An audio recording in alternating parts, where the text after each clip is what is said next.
and welcome to Unit 2, Section 3. So in this podcast, we're going to look at the components of fitness and the principles of training.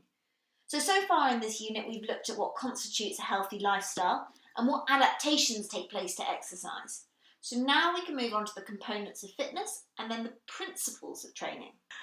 Okay, so before we go into too much detail with this topic, what is the benefits to you as a sports massage therapist? So if you go down the road of rehab, it's going to help you with putting plans together. But as well as that, it's going to help you to understand an individual's training regime, but also identify clients who might be overtraining, which can be quite difficult. Okay, so if we look at the components of fitness first, these can be divided into two main categories: health-related fitness and skill-related fitness. Charlotte, can you just run us through the health-related fitness components first? Okay, so within health-related fitness, there are 5 key categories. Now, these are cardiovascular, muscular strength, muscular endurance, flexibility, and body composition. Fabulous. So we just go into a little bit more detail about these and have a quick chat about them, see what they are? Yeah, break them down a little bit. Perfect. So, cardiovascular fitness, let's start there, is the efficiency of the cardiovascular system. So that's the heart and the lungs. And this is looking at how effectively they can transport and utilise oxygen.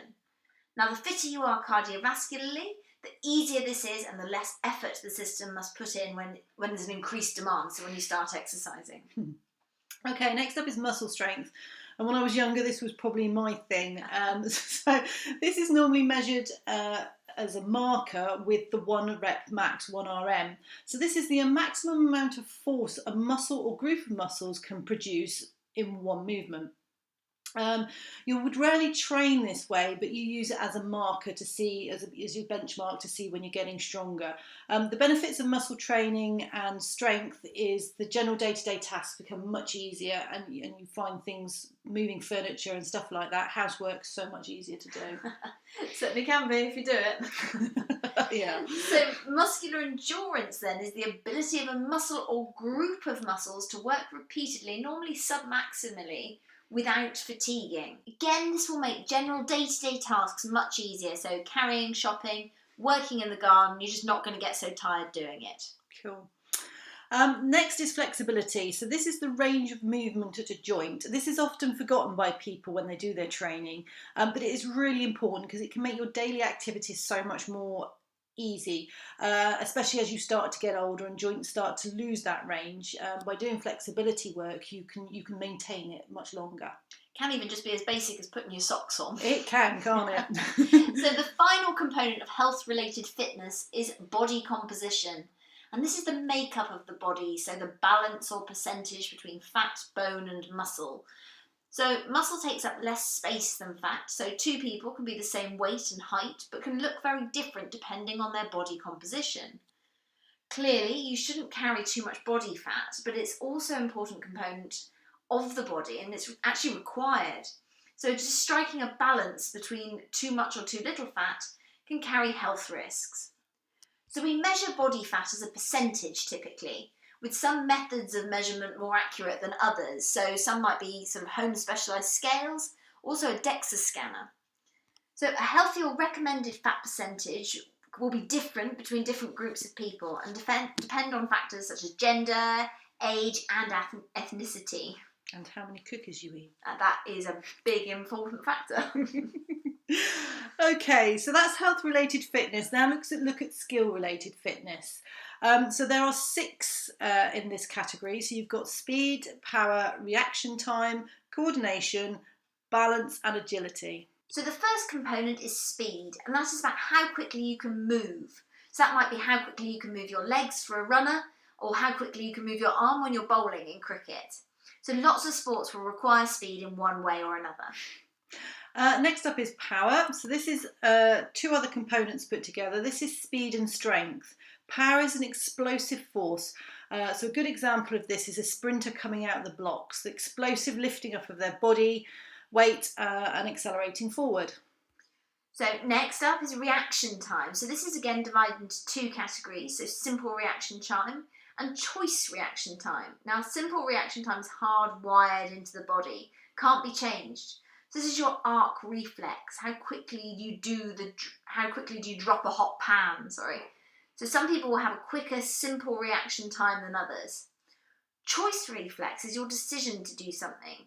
So back to the sprinter. When movement starts, from the time the gun is fired, this type of reaction time can be improved. Okay, coordination. So this is the ability to move two or more parts of the body smoothly, effectively, and with control. Something I'm not so good at. Certain areas that I find people struggle with this sometimes is actually growing teenagers. When I worked in tennis, I found that they would be fantastic tennis players one day, have a growth spurt, and the next day coordination was out the window. And that's basically because the brain hadn't caught up with where the limbs were. So the arm is longer, the legs are longer, and you lose that coordination. So they've gone from fantastic athletes to mediocre, but this doesn't last long. The brain gets around it and moves on. So the next step is balance. So this is the ability to control a position while stationary or moving. So something as simple as standing on one leg requires balance. Some people are very good at this and others really aren't. So the nervous system is integral to it because of the sensory information. It gets passed to the brain and the motor information passed back. Now, if that's really good, the communication between the brain and the body is really, really effective, and the nervous system and the muscle firing is really effective, then balance will be very good. If it's not, then balance will be poor and you're going to have somebody that falls over a lot. Lastly is agility. So this is the ability to move in an explosive, power-based way in different directions. Lots of sports require this kind of agile movement. Ice hockey, American footballs are all good examples of these, moving out the way, dodging people, that sort of movement. There are multiple factors that will affect your health and skill-based fitness. A lot could be genetic, so for example the dominant type of muscle fibre you have. Now that might predispose you to strength or endurance. Your upbringing is also important. Firstly, being encouraged to do any sport, and then what that sport is will affect the way you develop. So both nature and nurture have an impact on your skill and health-based fitness. You can clearly work on all these things when you're older, but because of a predisposition, you'll find something far easier and more enjoyable than others. So for example, I've always been much better at short-term, high-intensity exercise. Not bad with a sprint, I used to do quite a lot of high jumping, but definitely not very good at running anywhere over 100 metres. Whereas me, I was always muscular strength rather than running anywhere. Okay, so that's a brief overview of both skill and health-based fitness. As a sports massage therapist, that's all you really need to understand. So, Charlotte, do you want to take us into the principles of training? Okay, so with the principles of training, there are key considerations when putting together a plan, and they must all be considered. They are, in turn, specificity, progressive overload, reversibility, adaptability, and rest and recovery, which all link in as well to the FIT principles of training, which you might have heard about. So some of these terms have already come up in the previous section, but let's go through them in a little bit more detail. Okay, so let's start with specificity. And that's it is what it says on the tin. If you want to run, you have to run. If you want to do sprint work, you have to sprint. It doesn't mean that's all that you do, but the majority of your training has to be based around what you want to be able to do. Obviously, strength training and flexibility benefit and come into this, but you do the majority of running. So when working with swimmers, I used to watch them and they'd do 6.5 days training. They would do mostly swimming, but then they'd have sessions with the S&C coaches, etc., to build to help with the run, help with the swimming even. Sorry. So the next principle we're going to look at is progressive overload. Now the body adapts to the stresses put on it, but too much and you're going to get injured. So the key thing here is if you go to the gym and every week do 3 sets of 10 reps for bicep curls with a 5 kilogram dumbbell, when you started to struggle with the last few reps at the beginning, that you keep pushing through. Eventually, over time, that starts to become easier as the body becomes adapted. Everything then becomes much easier, at which point you then need to start to consider an increased overload.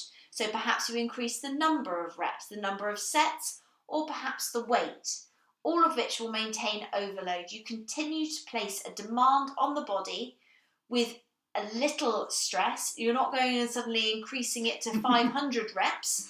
So it is a progressive overload. It is gradually increasing the stress so that you can continue to improve your fitness. So overloading the system that you're trying to change on an ongoing and gradual basis. Okay, so next one up is reversibility. We talked about this in the last podcast, but basically if you stop, you lose it. So if you go on holiday for a week, that's fine. You might lose a little bit of strength or, cardiovascular improvements, but you get back to it and you'll pick it back up. If you stop dead, you will start to slowly go backwards. And then, say you leave it 6 months and then come back to the gym, you are not going to be anywhere near where you were. And you're going to have to take a massive step back and start from there. So I had a really nice example of this recently, where I had a bit of an injury, a bit of a break from running. Decided it was a really good idea to go straight back on the route that I'd done at the height of my fitness, which I can tell you now is a mistake. It was definitely a key example of reversibility. So the next principle we're going to look at is adaptability. So we've covered this in detail in previous tutorial. But what it is looking at is you train your body in a specific way, progressively overloading it. It will adapt or change, so you find the exercise you do is getting easier. So it's a continuous adaptation to the exercise you're doing. Okay, so for those adaptations to take place, what you really need is time to recover. So this is rest and recovery, and it is such a key element in improving things. You can't train 7 days a week and expect your body to cope with it. So when you stop training is actually when those adaptations take place. It's not while you're training, it's the time after, when you're sleeping, when you're resting, and that's when the changes take place. So within all of this, it links back to the FIT principle, so FITT. So these should dictate potentially how you plan your training program. And in the manual, it's listed under principles of training. Now, it's not really a principle in itself, more a guideline associated with the principles. But if you're structuring a training program, or a rehab plan, of course, then you want to add the specifics of the plan depending on the goals and the person's current ability or fitness level. So, FIT in itself stands for frequency, intensity, time and type. Now, frequency of training is obviously how often. So, whether you're training or in rehab, the frequency, are you doing 1 session a day? Are you doing 2 short sessions a day? Are you doing 2 days on, 1 day off? It's really important to have the frequency planned in because it will make a big difference to the adaptations. Intensity is obviously how tough the exercise is. Are you sort of pushing somebody up above their fitness level? Are you looking to maintain their rehabilitation status? Making sure you're monitoring the intensity is really important. Time as well, that's the next point. So how long are your sessions going to be? Is it going to be 10 minutes in the gym, 45 minutes or an hour? Or is it going to be 10 minutes in the gym and 10 minutes out of doors? So that then links into the type of exercise that you're doing. So you could be doing running training, strength training, Pilates. It's all going to be a variety, whether you're looking at a training plan or a rehabilitation plan. Hopefully from this is clear how this principle is needed in both normal and rehabilitative exercise to help create structure and allow you to be effective in including the principles of training. So the last thing for us to look at here is overtraining and understanding it. So we've talked about that before in the previous podcast, but we're just going to go back over it again. I've experienced this as a sports massage therapist, and it took me some time to convince a client that they were actually overtraining. So she used to train 7 days a week for years, and she said that she struggled and was always tired and things like that. So I suggested to her that she cut down to 6 days a week and eventually got her to do it. So what happened here was that she actually trained better. She felt better and had more energy. So it's really important that people get a balance between their training and their rest and recovery to allow the adaptations to take place in the body, but also just have enough fuel and energy to be able to do other stuff. So it is something you're going to come across as a sports massage therapist, and if it's something you can't deal with, it's always good to have people that you can recommend on, such as PTs, and in some cases it actually might be that they need a counsellor. Yeah, I totally agree. And that links again, we talked about it before, the exercise dependency. I've worked with a guy who, unless he'd done his exercise session that day, genuinely felt quite low. And actually, by sort of working with these principles to show him how his training should be working, he then started to be able to see a bigger picture and then enjoy his training much more again, which I think is really, really important. So, but also referring to a PT, working with someone or a counsellor, like Tamsin said, can have a really big impact on someone's quality of life as well, and well-being, as well as their exercise and physical body condition. But if you don't understand the principles of fitness, then actually you're not going to actually be able to give these people a valid argument to explain to them why they are overtraining and how that they're actually going to be better for less training. So it's important to understand these elements. So anyway, that is the end of section 3 of unit 2. You can move on to your questions, and you have one last tutorial to do in this section. So speak to you soon. Bye!